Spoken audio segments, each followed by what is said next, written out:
Welcome back, everyone. In this video here, I'm going to cover my exact entry model and discuss the trade I took on Friday on my prop firm sim funded account. You can see here I have NinjaTrader up. This is the actual trade that I took on my sim funded account here. You can see I entered short and then I hit my profit target down here. This is a really nice trade.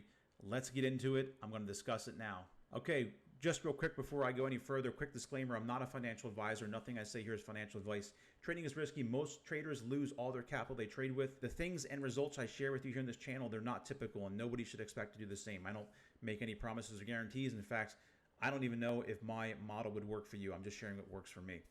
All right, so let's get into the chart. So Friday morning, I'm going to just do a quick bar replay and then I'm going to just walk you through my thought process and my exact model here and how I took my trades on Friday. So I'm going to come out to the 5-minute time frame. All right, so on Friday morning, I was looking at these 5-minute fair value gaps right here. All right, all these unmitigated fair value gaps. Initially, now I don't have a bias when I come into the market in the morning. I'd like to let the market dictate if I'm going to go long or short, or if there's even any setup at all for me that particular day.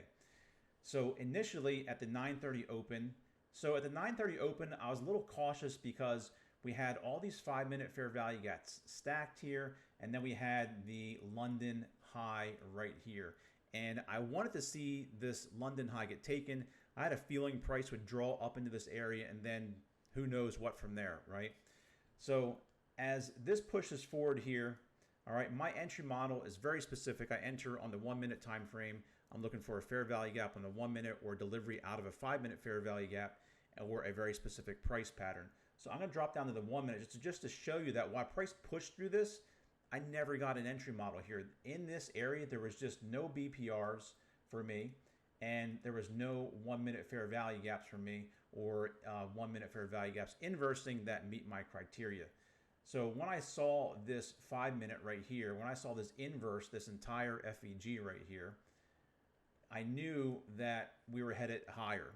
So immediately when this happened, I said to myself, okay, I'm going to shift to longs for now. And that's important because I will go back and forth between a long and short bias again, depending on what the market is giving me.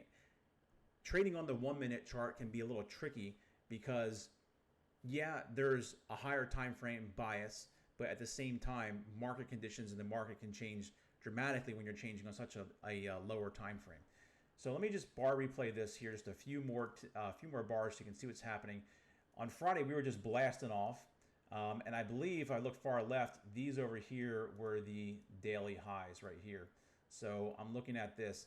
Once we broke this area, I was looking up here and just figured to myself, we may get there. It was really far away. I really didn't think we'd get there, but knowing that price likes to gravitate or draw to these areas, I was looking for price to get up and around there and look for a possible short if we swept this area.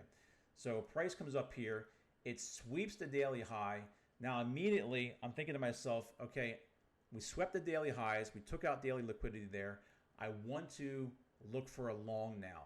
So what am I looking for? Well, I'm looking for a long out of a 5-minute fair value gap, but they're all the way down here. Okay, there's another one down here. They're starting to stack up. And to be truthful, when these 5-minute fair value gaps, this one's actually gone right. Let me remove this one. When and if they're stacking up, I tend to try to put my stop below the second one in some cases. Not all cases, just depends on the context of the market. But I really don't like when they're stacking up because price can just burn through them.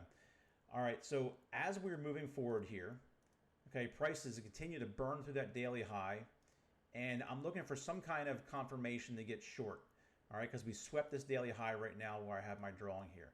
And you can see this is starting to happen now. So right here, there's a 5-minute fair value gap. I immediately mark this off right here. And my draw liquidity, it's pretty obvious. I'm looking to get down to this next 5-minute fair value gap if my setup presents itself on the 1-minute chart in this area here. So I'll come down to the 1-minute chart here, and now I'm looking for a price to push back up in here with my setup. So I'll play this out and then I'll stop it right here. This to me looked like a really good BPR at the time. it was questionable, and I'll show you where I actually hesitated on this position. If you look at my actual trade on Ninja, let me grab the draw tool here. So right here, I saw a nice BPR, V-shape, 1 minute for inverse fair value gap. I thought this is a great trade. I should probably take this and then play this all the way down to the 5 minute fair value gap for a potential 3R trade. If not, just get out right here for about a 2R trade. Perfect setup, beautiful. Come over to my Ninja Trader account, my prop firm account.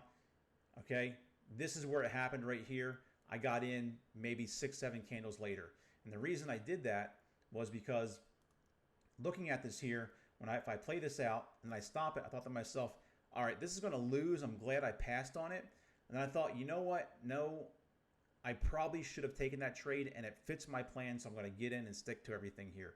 So I re-entered the market. I decided to move my stop to break even when we got to this area, and when we got to down about here, that was my final TP target. And you can see what happened here was we play this out, it bounces around, and it finally comes down and hits that end. I believe it goes further. I don't even honestly remember how much further it goes, but that was my trade setup. It was super simple, and it met my criteria.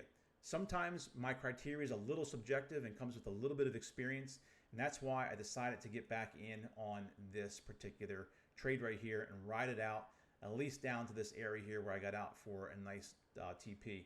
And you can see I have 2 other accounts here that I'm really close to another payout on both of these accounts here. So, and there you have it. That's my entry model Friday. That was my trade setup on Friday. Done for the day. I did continue to look at the market and paper trade the market here. And now we're on to Monday. Thanks for watching. Remember, I have a free Telegram group that you can join in the description below. You can follow my progress.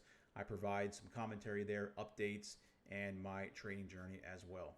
Thanks for watching, and we'll see you soon.